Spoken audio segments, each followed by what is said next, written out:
수능을 준비하면 대입이 편해져요라는 주제로 강의를 맡게 된 전주 전일고등학교 교사 김훈입니다. 반갑습니다. 이번 강의는 총 4개 챕터로 구성이 되어 있는데요. 먼저 대학 수학능력시험의 이해, 그 다음에 수시 모집과 수능, 정시 모집과 수능, 그리고 효율적인 수능 지도 방안이라는 4개 챕터로 2시간에 걸쳐서 강의를 진행하도록 하겠습니다. 첫 번째 시간에는 대학 수학능력시험의 이해와 수시 모집과 수능의 연관성에 대해서 설명드리도록 하겠습니다. 첫 번째 챕터인 대학 수학능력시험의 이해에 대해서 설명드리도록 하겠습니다. 대학 수학능력시험을 이해하시려면 먼저 수능 점수를 이해하셔야 되는데요. 요거는 대학 수학능력시험 성적 통지표입니다. 성적 통지표를 보시면 국어하고 수학하고 탐구는 표준 점수 100분위 등급이라는 3개 영역으로 산출이 되고, 한국사, 영어, 제2외국어는 등급이라는 영역으로만 산출이 됩니다. 이 이유는 상대평가이냐 절대평가이냐 차이인데요. 국어하고 수학과 탐구는 상대평가로 출제되는 과목이고요. 한국사하고 영어하고 제2외국어는 절대평가로 출제되는 과목이다 보니까 등급만 산출이 되는 겁니다. 또한 수능 점수표 성적 통지표에서 3개 영역으로 우리가 성적 통지표가 나오는데, 그중에 이 등급은 주로 수시에서 수능 최저학력 기준으로 활용이 되고요.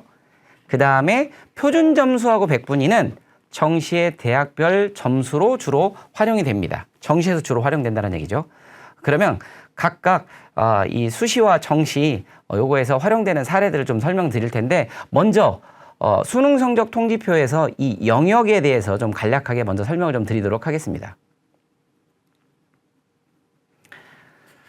수능 점수 성적 통지표를 보시면 원점수가 없습니다.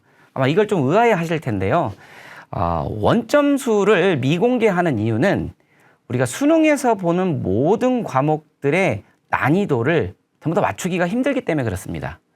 만약에 원점수를 활용했을 때 난이도가 쉬운 과목을 선택한 학생과 난이도를 어려운 과목을 선택한 학생들이 너무나 크게 유불리가 발생을 하는 거죠. 따라서 수능 성적 통지표에서는 원점수를 미공개하고 활용하지 않고요. 대신 이 각 과목별 난이도를 보정한 표준 점수를 활용하는데요. 표준 점수는 원점수의 상대적 서열 점수라고 하죠. 각 과목별 평균과 표준 편차를 활용해서 산출하는 방식인데요. 즉 조금 더 쉽게 설명을 드리면 난이도를 보정한 점수라고 생각하시면 됩니다. 그러니까 원점수가 없이 바로 이 난이도를, 각 과목별 난이도를 보정한 표준 점수를 산출해서 활용을 하는데, 예를 좀 들어보도록 하겠습니다. 보통 우리가 국어나 수학에 100점을 맞았다, 원점수를. 그랬을 때 난이도가 쉽고 어렵고의 차이는, 보통 난이도가 어려운 과목을 100점 맞게 되면 표준 점수가 높게 나오고, 난이도가 쉬운 과목을 100점 맞으면 표준 점수가 낮게 나오겠죠. 그럼 난이도가 어렵다 쉽다의 기준점이 되는 것을 좀 말씀을 드리면, 국어하고 수학에 원점수 100점을 맞았을 때 표준 점수가 130점대가 나오면 조금 난이도가 쉬웠다라고 보시면 되고요. 국어하고 수학을 원점수를 100점을 맞았는데 표준 점수가 140점대가 넘어가면 보통 우리가 난이도가 어려웠다라고 표현합니다. 그래서 원점수 대신 모든 수능 보는 과목의 난이도를 동일하게 맞출 수가 없기 때문에 난이도를 보정한 표준 점수를 수능 성적 통지표에서는 제공을 하고, 요거를 바로 대입해서 활용합니다. 세 번째로 백분위인데요. 백분위는 수능을 본 전체 수험생 중에서 특정 점수보다 낮은 점수를 받은 수험생들의 비율입니다. 즉 예를 들어서 특정 점수 84점이라고 가정을 하겠습니다. 즉 이번 수능에서 84점보다, 수학 영역에서 84점보다 낮은 점수를 받은 학생들의 비율이 96%였어요. 그러면 84점보다 낮은 점수를 받은 학생이 96%면 84점보다 높은 점수를 받은 학생은 4%밖에 안 되는 거죠. 매우 높은 성적인 거죠. 그래서 이 100분위는 특정 점수, 뭐 84점, 90점, 뭐 70점이라는 특정 점수보다 낮은 점수를 받은 학생들의 비율을 나타냄으로써 요거는 상대적인 위치를 확인하는 데 매우 유용합니다. 상대적인 위치를. 그래서 보통 고등학교 1, 2, 3학년 담임선생님들이 학력평가 성적 통지표나 수능 성적 통지표에서 각 영역별 100분위 또는 상대평가를 한 평균 100분위를 가지고 그 학생의 그 시험 본 학생의 전체 수험생 중에서 이 학생의 상대적 위치를 파악하는 데 매우 유용하기 때문에 이 100분위를 갖고 상담을 많이 하시죠. 보통 우리가 100분위 90%다. 평균 100분위가 국수탐 100분위가 평균 90%다라는 얘기면 그 시험을 본 전체 수험생의 90%는 이 학생보다 시험을 못 본 거고 10%만 시험을 잘 본 거니까 매우 100분위가 높은 거죠. 그래서 이 100분위는 우리가 그 시험을 봤을 때 그 시험을 본 전체 수험생 중에서 상대적 위치를 파악하기 좋은 그러한 지표다라고 생각하시면 되겠습니다. 그다음 마지막으로 등급인데요. 등급은 과목별 표준 점수를 기준으로 해서 크게 9단계로 9등급으로 산출을 합니다. 9등급으로. 그래서 각 등급별 비율이 좀 달라요. 예를 들면 1등급은 표준 점수가 가장 높은 학생에서부터 그 아래로 쭉 내려와서 4%까지를 1등급. 그리고 2등급은 1등급 4%를 제외한 그 다음 순위부터 1등급 다음 순위부터 7%까지를 누적해서 2등급. 3등급은 2등급을 제외한 누적해서 그 다음 성적대까지 12%까지를 3등급. 4등급은 3등급을 제외한 그 다음에 누적해서 17%까지를 4등급. 그 다음에 5등급은 4등급을 제외한 누적해서 20%까지를 5등급이라고 합니다. 그 다음에 6, 7, 8, 9등급은 역으로 17%, 12%, 7%, 4%죠. 그래서 총 표준 점수를 기준으로 해서 상대평가 과목인데요. 표준 점수를 기준으로 해서 총 9단계로 등급을 산출하고요. 이 등급은 주로 수시에서 수능 최저학력 기준으로 활용이 됩니다. 수능 출제 영역 및 평가 방식은 2022 통합수능 개편으로 이미 많이 언급이 됐기 때문에 간략하게 한번 정리만 하고 가겠는데요. 국어는 공통으로 독서 문학을 보고 선택은 화법과 작문과 언어와 매체. 수학은 공통으로 수원수투, 선택 과목으로 확률과 통계, 미적, 기하중 선택 하나고요. 영어는 영어 원투, 한국사, 그다음에 사회하고 과학 탐구는 총 17과목 중에서 영역별 구분 없이 자유롭게 2과목을 선택해서 볼 수 있고요. 제2외국어와 한문은 9과목 중에서 한 과목을 선택하고요. 이 중 국어하고 수학하고 탐구 영역은 상대평가. 그다음에 영어와 한국사와 제2외국어는 절대평가로 실시가 됩니다. 대부분의 수능 시험 출제 범위의 80% 이상, 우리가 수능으로 보는 과목의 대부분 80% 이상이 2학년 때까지 배우기 때문에 2학년 때까지의 학교 수업에 정말 여러분들이 열심히 수업을 들으셔야 되고요. 그래야지만이 수능에서도 좋은 성적을 발휘할 수 있다라고 생각하시면 됩니다. 통합형 수능의 특징 국어하고 수학인데요. 국어하고 수학은 공통 과목이 75%가 출제가 되고 선택 과목이 25%가 출제가 됩니다. 성적 산출 방식은 공통 과목 점수를 활용한 선택 과목 점수 조정인데요. 예를 들면 국어에서 화법과 작문을 선택한 집단과 언어 매체를 선택한 집단의 공통 과목은 둘 다 똑같이 독서하고 문학이에요. 그러면 화작과 언매를 선택한 학생들의 공통 과목의 평균과 표준 편차를 활용해서 화법과 작문과 언어 매체 점수를 조정해서 산출을 하는 방식이라고 생각하시면 됩니다. 보통 우리가 선택의 유불리를 따지어서 이렇게 이러한 선택 과목을 선택하는 것보다는 본인이 잘할 수 있는 과목, 화법과 작문을 잘할 수 있는지 언어 매체를 잘할 수 있는지 또는 수학에서는 확률과 통계와 미적과 기하 중 잘할 수 있는 과목을 선택하는데요. 최근 수능에서의 트렌드는 국어 영역에서는 언어와 매체, 수학에서는 미적분 선택자, 탐구는 과탐 선택자가 많아지고 있어요. 그 이유는 언어 매체가 화법과 작문보다 상위 등급 비율이 월등히 많고요. 미적도 확률과 통계보다 월등히 많습니다. 또한 과탐은 사탐보다 난이도가 약간 어렵다 보니까 표준 점수가 약간 높게 나오거든요. 그러다 보니까 최근 3년간 수능에서의 트렌드는 언어 매체, 수학에서는 미적, 과탐 선택자가 많아지는 비율이다라고 생각하시면 됩니다. 대입에서 이제 수능의 활용인데요. 앞서 간단하게 말씀드렸듯이 수능 성적표에서 등급은 수시에서 수능 최저학력 기준으로 주로 활용이 되고요. 그 다음에 표준 점수하고 백분위는 정시에서 활용이 되는데요. 그냥 활용되는 게 아니라 반영 지표로 표준 점수나 또는 백분위 둘 중에 하나 선택해서 반영이 되고, 그 다음에 국어, 수학, 영어 각각의 영역의 반영 비율, 그 다음에 탐구의 변환 표준 점수 반영 여부, 그 다음에 가산점 여부 같은 것들을 전부 다 적용을 시켜서 내가 지원하는 대학의 대학별 산출 방식에 따른 환산 점수로 활용이 된다라고 생각하시면 됩니다. 따라서 수시에서의 활용되는 사례와 정시에서 활용되는 사례를 간단하게 한번 보도록 하겠습니다. 먼저 수시 모집에서 수능 최저학력 기준으로 활용되는 사례인데요.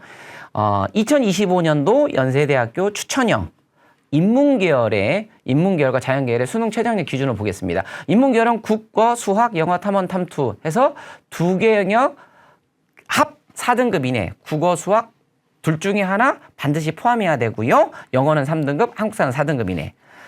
자연계열은 국어, 수학은 미적과 기하고요. 반드시 영어, 과탐 1, 2, 이 중 두 개 영역 합 5등급 이내. 그리고 반드시 수학은 필수로 포함이 되어 있고요. 영어 3등급, 한국사 4등급 이내입니다. 즉 이 말은 연세대학교 추천 전형의 인문계열과 자연계열을 지원한 학생들은 이 수능 최저학력 기준을 반드시 통과를 해야지만이 합격 대상자가 되는 겁니다. 역으로 아무리 내신이 좋아도 이 수능 최저학력 기준을 맞추지 못한다면 불합격 처리가 돼서 절대 합격할 수가 없는 거예요. 그러니까 자격 조건이라고 생각하시면 됩니다. 이것은 자격 조건을 통과한 학생들만 실질적으로 합격 대상자가 되는 거고, 반대로 얘기하면 내가 내신 성적이 조금 안 좋아도 수능 최저를 통과하게 되면 합격 대상자 후보 순위에 들어가는 거죠. 무조건 합격한다고 볼 수는 없어도. 그래서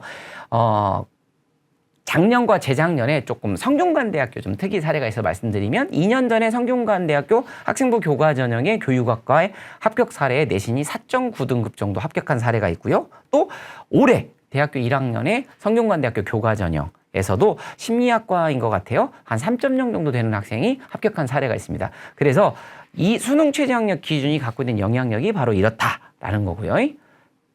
두 번째, 정시에서의 수능 성적이 활용된 사례입니다. 그게 인문계열과 자연계열의 두 가지 사례를 가지고 와봤습니다. 먼저 첫 번째, 성균관대학교 인문사회과학계열인데요. 성균관대학교 인문계열은요, 정시에서는 제가 앞서 말씀드렸듯이 활용 지표와 반영 비율, 그 다음에 변환 표준 점수, 가산점이 다 영향을 주는데요. 성대 인문계열은 표준 점수라는 것을 활용합니다. 그리고 탐구는 변환 표준을 반영하고요. 그 다음에 영역별 반영 비율은 국어 35%, 수학 35%, 그 다음에 탐구는 두 개가 들어가고 30%가 반영이 됩니다. 그래서 이런 것들, 그 다음에 가산점까지 해서 실제 대학별 환산 점수를 산출하는데요. 위에 두 학생을 예를 한번 들어보겠습니다. 표준 점수를 반영하는데요. A 학생의 단순 표점의 합은 380점. B 학생의 단순 표점의 합은 384점이죠. 단순 표점으로만 놓고 본다면 B 학생이 A 학생보다 높습니다. 자, 그런데 단순 표점으로 정시는 반영하지 않는다고 그랬죠. 즉 영역별 반영 비율이 들어갑니다. 그래서 이 대학 방식의 반영 비율이 들어가고, 또 이 성균관대는 특히나 탐구 영역에서 변환 표준 점수를 반영하거든요. 그래서 이 탐구 영역에 변환 표준을 반영하는데, 변환 표준에 대해서 좀 설명을 좀 드리자면, 변환 표준은요, 이 자기가 선택한 탐구 과목의 이 백분위를 가지고 다시 산출한 표준 점수라고 생각하시면 돼요. 그러니까 백분위에 따라서 표준 점수를 다시 산출해서 만든 게 바로 변환 표준 점수죠. 그래서 이 변환 표준 점수까지 반영을 했더니 오히려 A 학생이 이 성대 방식의 대학 환산 점수에서는 750.56으로 B 학생보다 자그마한 B 학생 745.26보다 5점 이상 환산 점수가 높죠. 당연히 A 학생이 합격할 것이고 B 학생은 떨어질 겁니다.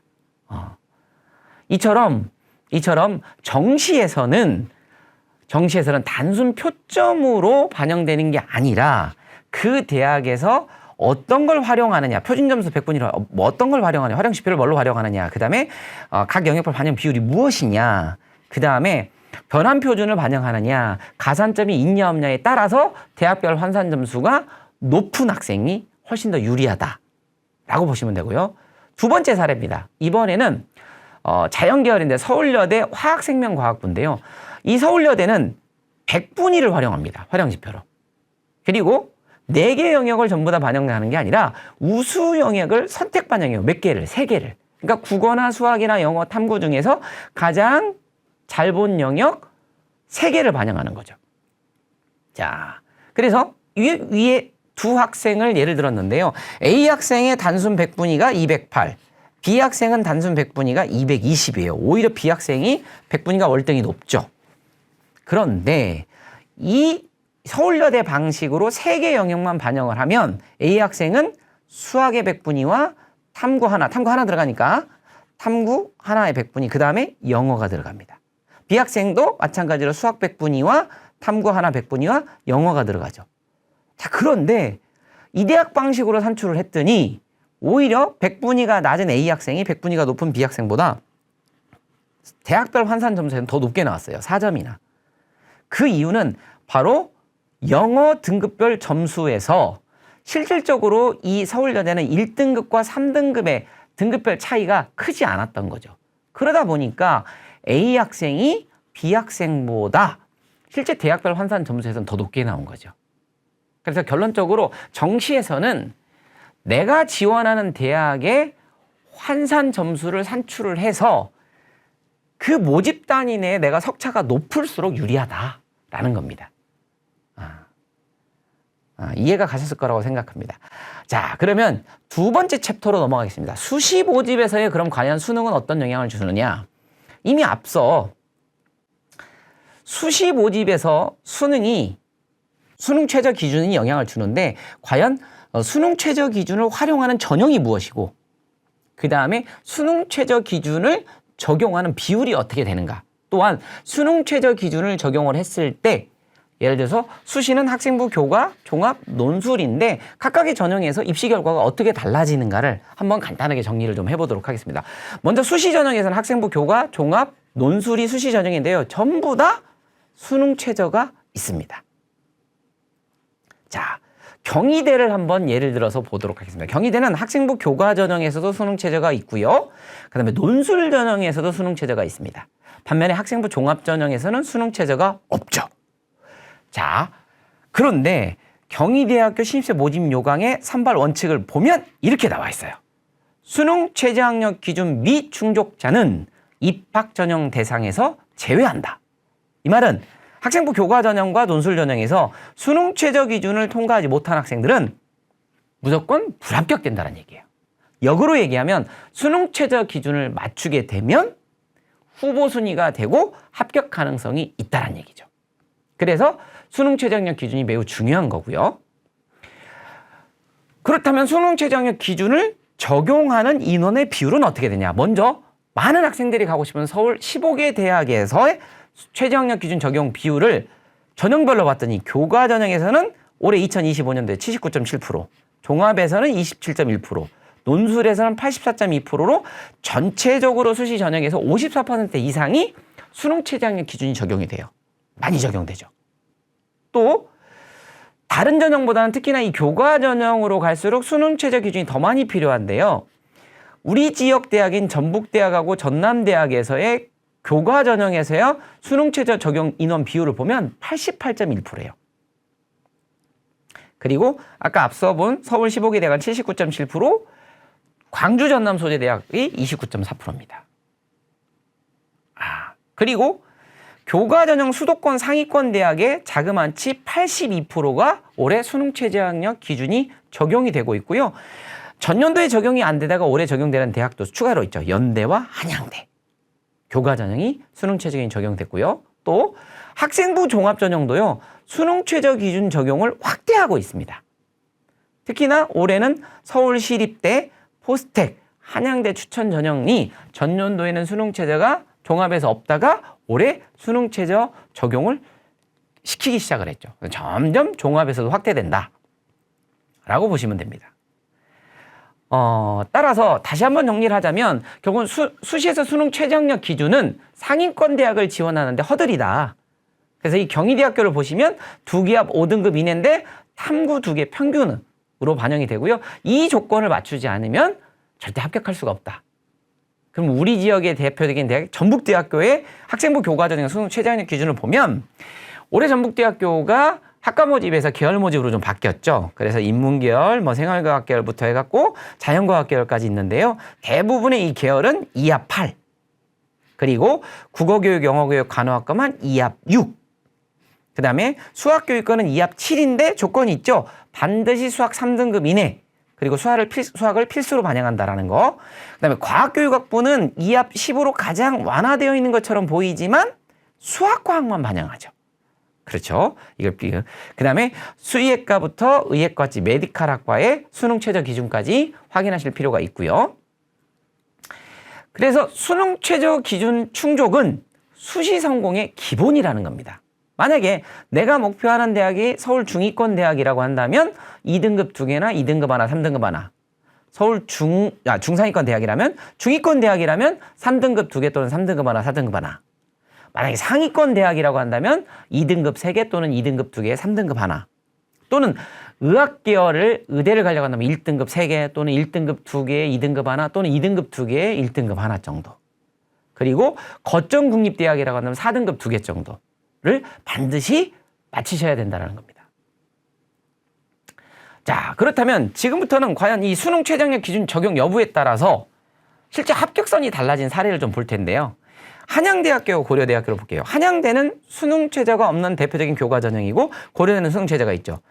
한양대가 고대보다 네임밸류가 낮음에도 불구하고 수능 최저가 없다 보니까 전체적으로 합격자 70% 내신이 조금 더 높습니다.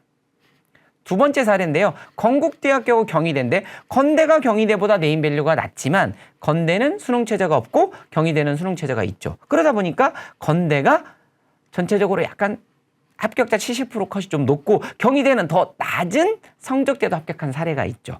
바로 이게 수능 최저를 적용하느냐 안 하느냐에 따라서 합격선이 달라지는 대표적인 사례고요. 두 번째, 수능 최저 기준 충족이 곧 합격인 사례도 있어요. 강원대학교 교과전형인데요. 정치외교부터 수학교육과까지 실질적인 경쟁률은 10대 1부터 20대 1까지 다양하죠. 그런데 수능 최저를 적용을 했을 때 경쟁률은 10대 1이 4.6대 1, 11대 1이 5.4대 1, 이렇게 또는 21대 1이 6대 1로 매우 경쟁률이 낮아지죠. 여기에다가 다시 충원 합격자, 즉 후보 순위, 충원 합격까지 포함을 했을 때의 경쟁률을 보면 매우 경쟁률이 낮아지고요. 여기 수학과하고 물리학과를 보시면 실질 경쟁률이 1대 1밖에 안 돼서 여기는 수능 최저만 통과하면 거의 합격할 수 있는 대표적인 사례입니다. 세 번째, 논술 전형인데요. 논술 전형에서도 실제 중대의학학부가 논술 전형이 169.6대 1이었어요. 근데 수능 최저를 통과하면 실질 경쟁률은 14.3대로 낮아지죠.